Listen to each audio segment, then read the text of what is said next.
Yes, student. Good morning to all. In previous class, we read the poem "The Human Abstract" by William Blake. हमने जो है पिछली class में हमने ये पोएम डिस्कस करी थी, the human abstract. In this poem, the human abstract by William Blake deals with the theme of virtues like mercy, pity, peace and love.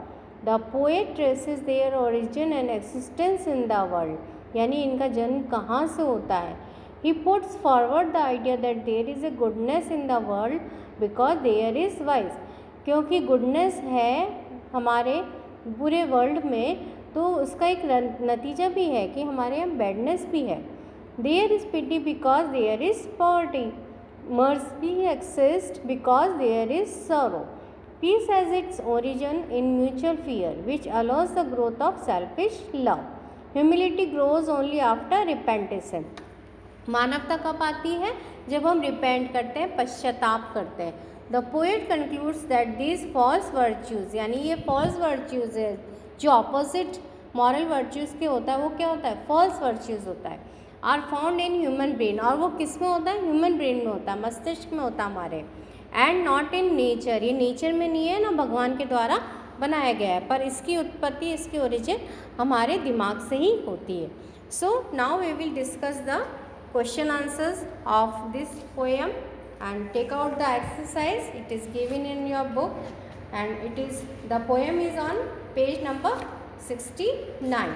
Page number 69 खोलें और उसमें आपको एक पोएम मिलेगी और उसमें आपके जो है सॉल्यूशंस दे रखे हैं. We will discuss the solution of poem. First question is, it is the alternative question. Correct alternative करना है आपको. If we did not make somebody poor, what will not be left there. अगर हम किसी को गरीब नहीं बनाते हैं तो क्या नहीं रहेगा? पिटी, डिस्ट्रेस, लव या happiness? Yes, answer is pity. Now, question number 2. Circle the words depicting emotions. यानी जो रिप्रेजेंट करते हैं, ये कोई पिक्चर दिमाग में, उन सर्कल्स को, उनको जो उन वर्ड्स को जो है सर्कल करना है. तो आपके इसमें देखिए, एक क्रुएलिटी दे रखा है, एक डिसीट दे रखा है, एक पिटी दे रखा है और एक रूडी दे रखा है. इमोशन किससे आ सकते हैं? एक पिक्चर हमारे दिमाग में इमोशन की किससे आ सकती है? Yes, the two words are pity and cruelty. एकदम जैसे ही दिमाग में हमारे शब्द आते हैं तो इससे रिलेटेड हमारे दिमाग में कोई ना कोई जो है उपज जरूर दिखती, हमको चित्रित होती है. What are the factors that cause poverty? और जो कौन से ऐसे फैक्टर हैं जो पॉवर्टी को दर्शाते हैं? Yes, all of the above: injustice, unemployment, population. Okay, now come to the next question and it is the answer the following questions in 15 to 20 words. 15 to 20 words में आपको इनका आंसर देना है. First question is, what does cruelty do? Cruelty क्या करती है? Yes, cruelty plants in human brain the tree of conspiracy. क्या बनाती है ये? कॉन्स्पिरेसी का जो है घोंसला बनाती है, पेड़ बनाती है. इट लेज ए ट्रैप, और फिर जाल बुनती है. And uses baits with care for human, और ह्यूमंस के लिए बहुत अच्छा जो है वहाँ पे चारा डाला जाता है ताकि लोग क्या है इसमें फंसें. Next question is, what does humility takes root mean? Humility takes root, इसका क्या मतलब हुआ? व्हेन वन रिपेंट्स, जब कोई एक पश्चाताप करता है, फॉर हिज मिसडीड्स, अपने गलत व्यवहार के लिए, his sins are washed with the tears of repentance. तो वहाँ पे पश्चाताप के आंसुओं से जो है क्या होता है, उसके पाप धुल जाते हैं. हमारे जीवन में भी यही कहा जाता है, हमारे जीवन के लिए भी यही कहा जाता है ना कि पश्चाताप करो, आंसुओं के साथ पश्चाताप करो तो ईश्वर आपकी सुनता है और आपके साथ जीवन में सब कुछ अच्छा होता है. Then humility takes birth in his heart, और तब भी हमारी ह्यूमिलिटी जो है हमारे दिल में क्या करती है? जन्म लेती है. Now next question is, soon spreads the dismal shade of mystery over his head. What does mystery here refer to? यहाँ पे मिस्ट्री किस लिए आया है? The word mystery here refers to the acts of conspiracy, misrepresentation of facts, fraud, revenge, struggles etcetera. जो हमारे दिमाग की जो ये रहस्यमयी जो तरीके हैं, इसको भगवान समझ भी नहीं सकता। एक यही चीज़ है जिसमें मानव जो है क्या है, यहाँ पे आगे निकल गया है, यानी उसके दिमाग में क्या चल रहा है, उसके षड्यंत्र क्या है, ये जो है हम चीज़ को नहीं कर सकते। ये हमारे दिमाग की उपज होती है, ये भगवान के द्वारा नहीं है। तो the word mystery here refers to the acts of conspiracy, misrepresentation of facts, fraud, revenge, struggles etcetera, जो कि ये क्या होते हैं, एक false virtues. Okay, now next, what does caterpillar and fly symbolise here. यहाँ पे जो है कैटरपिलर और फ्लाई को किससे सिम्बलाइज किया गया है, किसके लिए? Caterpillar and fly symbolise vices like conspiracy and revenge. ठीक है, एक तो षड्यंत्र के लिए और रिवेंज बदला के लिए यहाँ पे जो है सिम्बलाइज की गई है। These are anti social agents, ये क्या है, एंटी सोशल एजेंट्स है, which cause death and decay of the society, जो कि धीरे धीरे क्या है, सोसाइटी को खा जाती है। यानी षड्यंत्र और रिवेंज, अगर ये दो भावना हमारे मन में है, हमारे दिल में है, तो देन जो है हमारे क्या है, हम जो भी हैं इस तरह के अगर हम इसमें इन्वॉल्व हैं तो हम एंटी सोशल एजेंट्स कहलाने लग जाते हैं।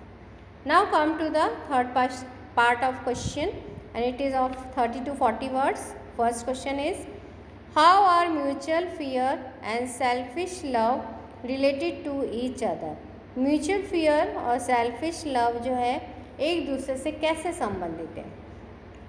Mutual fear gives rise to selfish love when people live together. जब हम आपसी भय में रहते हैं तो वो क्या होता है, हम अपने बारे में सोचते हैं, हम अपना ही अच्छा सोचते हैं, और वो जो है सेल्फिश लव कहलाता है।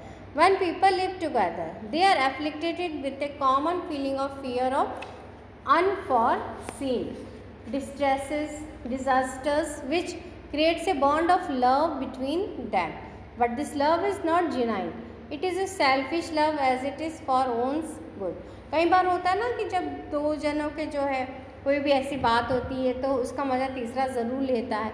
ठीक है, तो इस तरह का जो लव होता है वो जेन्युइन है, ऐसा व्यवहार में आदमी के देखा जाता है। परंतु ये जो लव होता है सेल्फिश लव होता है, और इस तरह से सेल्फिश लव जो होता है it is for one's own good, वो हमारा खुद का ही अच्छा करता है, किसी का अच्छा नहीं कर सकता, इसलिए वो सेल्फिश लव है। Now second question is, and waters the ground with tears. Explain, इसको एक्सप्लेन करेंगे।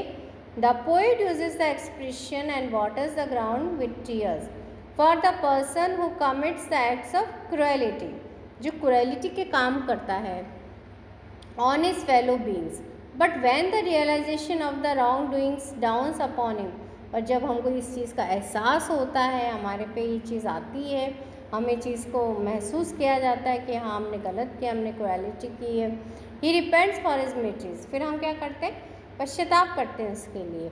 बाय शेडिंग टीयर्स, आंसुओं से रोते हैं, रिग्रेट, ठीक है, आभार जताते हैं, and develop humility in himself, और फिर हम में क्या होती है, यानी हमने अपने आप में फिर क्या डेवलप कर लिया है, ह्यूमिलिटी डेवलप कर ली है, यानी मानवता हमने जो है क्या कर ली है, इसमें डेवलप कर ली है। Now the next question is, why has the shade of the tree of mystery been called thickest. इसको जो है थिकस्ट क्यों कहा जाता है, मिस्ट्री को, हमारे दिमाग को। Mystery in the poem the human abstract symbolise the leaves of the tree of conspiracy, यानी यहाँ पे एक तरह से पेड़ है कॉन्स्पिरेसी का, षड्यंत्र का, ठीक है, इसकी खूब सारी शाखाएं हैं, उस कॉन्स्पिरेसी की खूब सारी शाखाएं हैं, वो शाखाएं किसी भी रूप में हो सकती है, वो फ्रॉड के रूप में हो सकती है, वो कोई भी गलत काम के रूप में हो सकती है। Its shade has been called the thickest, और इसका जो छाया है बहुत घनी कहलाई गई है, ठीक है ना, ये जो हमारे दिमाग की उपज है। Because they are innumerable vices that cruelty can breed in human mind, क्योंकि बहुत सारी ऐसी जो है चीज़ें हैं, वाइसेस हैं हमारे दिमाग में, जिससे जो है ह्यूमन माइंड क्या करता है, उपजाता है, ह्यूमन माइंड से ही ये निकलती है।